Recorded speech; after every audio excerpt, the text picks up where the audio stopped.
चलो बच्चों, आज हम पढ़ेंगे लीनियर पोलिनोमियल, क्वाड्रेटिक पोलिनोमियल और क्यूबिक पोलिनोमियल। इसके पहले के लेक्चर में हम जो एग्जाम्पल पढ़े थे उसको हम डिफाइन करेंगे कि जो लीनियर पोलिनोमियल है उसकी डेफिनेशन क्या है, क्वाड्रेटिक पोलिनोमियल की डेफिनेशन क्या है और क्यूबिक पोलिनोमियल की डेफिनेशन क्या है। तो हम पहले स्टार्ट करते हैं लीनियर पोलिनोमियल से कि a polynomial of degree 1 is called linear polynomial. जो हमने पहले ही कहा था कि कोई भी पोलिनोमियल है जो लीनियर हो, क्वाड्रेटिक हो या तो क्यूबिक हो, वो किस पे डिपेंड करता है, डिग्री पे डिपेंड करता है। ओके, तो जिसकी डिग्री 1 हो उसे क्या कहेंगे, लीनियर पोलिनोमियल। जो पोलिनोमियल की डिग्री 1 हो उसे हम कहेंगे लीनियर पोलिनोमियल। चलो तो आगे बढ़ते हैं। A linear polynomial is generally written as a ax plus b, a not equal to 0, where a, b are real coefficient. Means जो linear polynomial का हम जनरली कैसे लिखते हैं, ax plus b के फॉर्म में। यहाँ पर जनरल फॉर्मूला है कि यहाँ पर a है वो हमारा क्या होगा, कोएफिशिएंट होगा। क्या होगा, कोएफिशिएंट होगा। क्या होगा, कोएफिशिएंट। ओके, x हमारा क्या होगा, वेरिएबल होगा। ओके बच्चों, और b क्या होगा, कांस्टेंट। आए समझ में, होगा कांस्टेंट। पर यहाँ देखो बच्चों कि a को हमें क्या कहा है, यहाँ रूल्स दिया गया है कि a हमारा 0 नहीं होना चाहिए। तो चलो a हमारा 0 क्यों नहीं होना चाहिए, वो आगे हम ये तीनों के तीनों पोलिनोमियल पढ़ने के बाद हम उसके बारे में थोड़ी चर्चा करेंगे। ओके चलो, और जो a और b है वो हमारा रियल कोएफिशिएंट, मीन्स के रियल नंबर्स में से a और b आना चाहिए। पर a रियल नंबर्स में से a रियल नंबर में 0 आते हैं, पर यहाँ पर a नॉट इक्वल टू 0 कहा है तो हमें a 0 नहीं लेना है।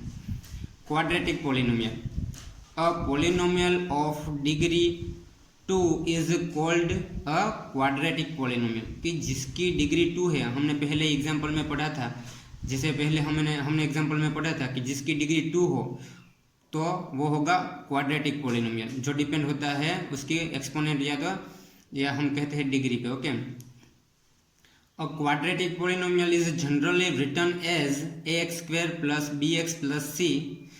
हमें क्वाड्रेटिक इक्वेशन है, जो क्वाड्रेटिक पोलिनोमियल है वो जनरली कैसे लिखा जाता है, ये फॉर्म में लिखा जाता है। ये हमारा जनरल फॉर्म है किसका, क्वाड्रेटिक पोलिनोमियल का, कि ax² plus bx plus c। जहाँ पर हमारा ये a है ना, इसी तरह यहाँ पर जिसे लिखा है a नॉट इक्वल टू 0, उसी तरह यहाँ पर भी a नॉट इक्वल टू 0। हम आगे उसके बारे में देखते हैं। ओके, कि a क्यों 0 नहीं होना चाहिए। जहाँ पर a b और c का हम किस में से लेना है, रियल नंबर में से। कहाँ से लेना है, a b and c belongs to r। Okay, कि r में से, रियल नंबर में से लेना है। अब बात आई क्यूबिक पोलिनोमियल की। किसकी आई बात, क्यूबिक पोलिनोमियल की। ओके, तो चलो बच्चों क्यूबिक पोलिनोमियल के बारे में थोड़ा देखते हैं। A polynomial of degree 3 is called a cubic polynomial. कि जिसकी डिग्री 3 हो उसे हम कहेंगे क्यूबिक पोलिनोमियल। अब उसके बारे में थोड़ा और ज़्यादा, ये तो हम पहले ही पढ़ चुके हैं एग्जाम्पल थ्रू। ओके, तो polynomial, a cubic polynomial is generally written as ax³ plus bx² plus cx plus d, a not equal to 0।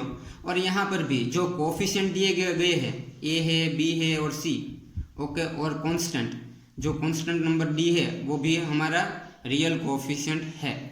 चलो हम इसके बारे में, ये रूल्स के बारे में थोड़ा आगे बढ़ते हैं। जो यहाँ पर ये रूल्स दिया है, यहाँ से ये वाला रूल्स यहाँ से, ओके, ये रियल कोफिशिएंट वाला, और ये यहाँ से।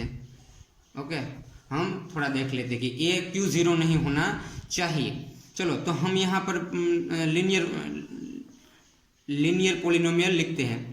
Okay, ax plus b। Okay, क्या कहा था, a नॉट इक्वल टू 0। चलो उसने कहा कोई भी अगर चीज़ साबित करनी है या तो प्रूफ करनी है तो उसका क्या करेंगे, कॉन्ट्राडिक्शन ही लेंगे। a नॉट इक्वल टू 0 का है तो हम कहेंगे कि a इज इक्वल टू 0 ले लो। चलो क्या होता है, a इज इक्वल टू 0 ले लो। तो चलो a इज इक्वल टू, यहाँ पर मैं 0 रख दूँ तो चलो 0 इंटू एक्स, यानी कि मल्टीप्लीकेशन x प्लस b। तो चलो 0 मल्टीप्लीकेशन x मीन्स क्या हुआ, ये 0 ही हुआ ना, 0 के साथ किसी का भी मल्टीप्लीकेशन हो आंसर क्या आएगा 0। तो 0 + b = b। तो चलो ये लीनियर पोलिनोमियल रहेगा नहीं रहेगा ना, तो ये कांस्टेंट हो गया ना, जस्ट कांस्टेंट नंबर ही रह गया, तो ये लीनियर पोलिनोमियल में नहीं आएगा। हमें तो ये ही चाहिए फॉर्म, ऐसा समझ में कि वेरिएबल तो आना ही चाहिए और वो भी यही फॉर्म में।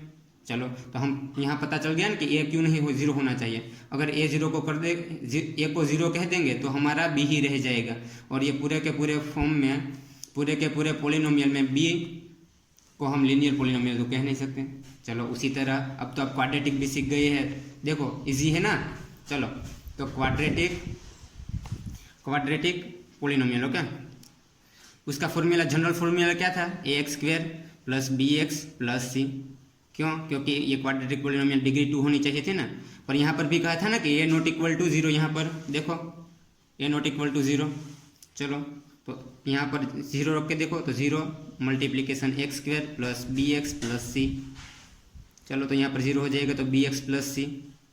तो ये bx + c है, ये तो ax + b जैसा नहीं हो गया है, तो ये भी ये लीनियर पोलिनोमियल हो गया ना। तो हमें तो क्वाड्रेटिक पोलिनोमियल चाहिए था और बन गया यहाँ पर लीनियर पोलिनोमियल। अगर a = 0 ले लेते हैं तो हमें इसीलिए a ≠ 0 कहा है कि हमें क्वाड्रेटिक पोलिनोमियल में अगर हम a = 0 ले लेंगे तो वो हो जाएगा लीनियर पोलिनोमियल। लीनियर पोलिनोमियल में अगर a = 0 ले लेंगे तो क्या हो जाएगा, वो कांस्टेंट हो जाएगा। और उसी तरह अब समझ ही गए होंगे कि क्यूबिक पोलिनोमियल में अगर a = 0 लेंगे तो क्या हो जाएगा, हाँ एग्जैक्टली राइट, क्वाड्रेटिक हो जाएगा। क्या हो जाएगा, क्वाड्रेटिक। देख लीजिए ax³ + bx² + cx + d। अगर a = 0 तो ये पूरा का पूरा 0, तो बच गया क्या, bx² + cx + d। आया समझ में बच्चों? ओके, तो ये हमारा था लीनियर पोलिनोमियल, क्वाड्रेटिक पोलिनोमियल और क्यूबिक पोलिनोमियल। और यहाँ पर हमें ए